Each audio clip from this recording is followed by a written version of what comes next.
You were here the first time the Sun played in Boston. What is it like now for you to be back in this arena on the other side of things? I'm excited. I mean, there was such a great turnout. That event was so incredible. From everything that was activated the entire week leading up to post game, and the incredible atmosphere in the building. It's a sports town, and they've shown up for the W, and I'm excited to be back and to be able to play here again.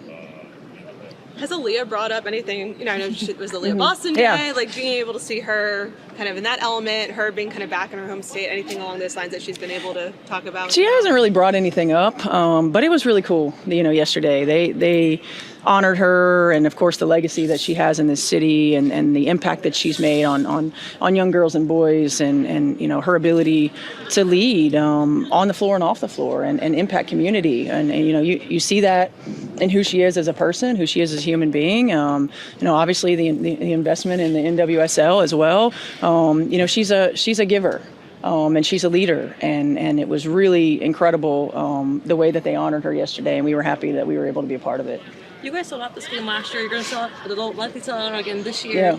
You play in NBA arenas all the time with sellout crowds. What's it like seeing this huge turnout for the W across the country as a former player and now coach? It's incredible. It's what we always, imagined it to be. We knew that it was going to take time, but to have experienced, some of the early days and some of the lulls, and then the resurgence with increased star power. I mean, these young players have not known anything other than the W. When back in the day when I was playing, we didn't know the W.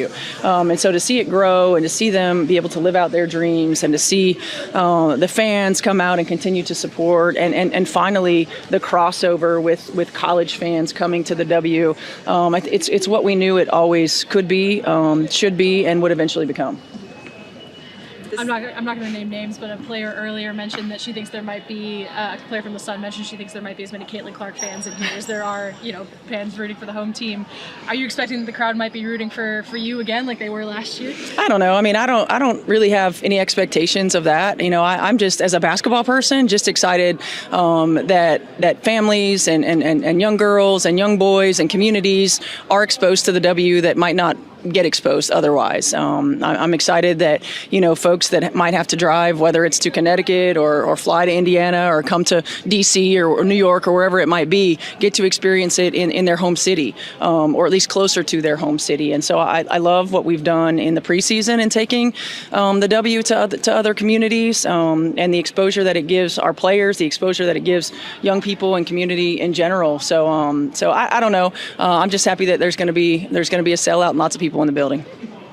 I haven't seen you in a while. Just what did you like most about your 2 years in Connecticut, and how that prepared you to take on this? Obviously, you have a history with the Fever, but to come back to this place. Yeah, I mean, I loved my 2 years in Connecticut. Certainly, I think Jen is outstanding, and working with Jen on an everyday basis was incredible. The organization, just top notch, and their commitment to the W. And for me to get back into the W and work with a veteran group that helped my transition, and to be able to then have.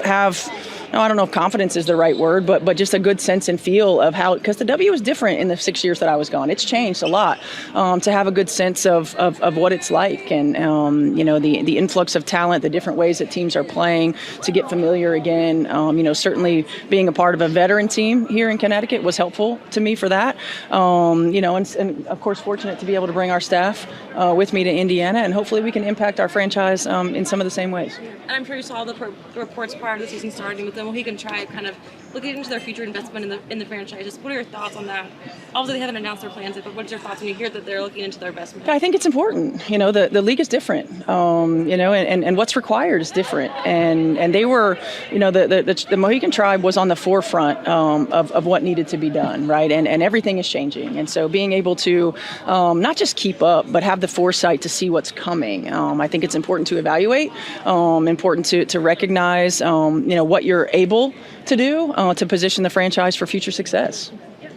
Kind of crazy schedule, back to back, going into All-Star, a lot of distractions once you guys get there, obviously. But I guess what is like the message for the group just to kind of finish this first half of the season on a strong note? Well, number one, we're not on All-Star break yet. But number two, like, this is about us. Like, we've got to get better. You know, we've had 3 games now with all of our roster players. We've still not had a full practice yet with all of our rotation players. And we've got to continue to stack days, and we got to continue to get better. You know, we can't afford to have days where we don't show up, or where we take teams for granted, or where we have slippage. Like, we've got to continue to build and gain momentum heading into the break, and then enjoy some time off and come back locked in, ready to go the second half of the season.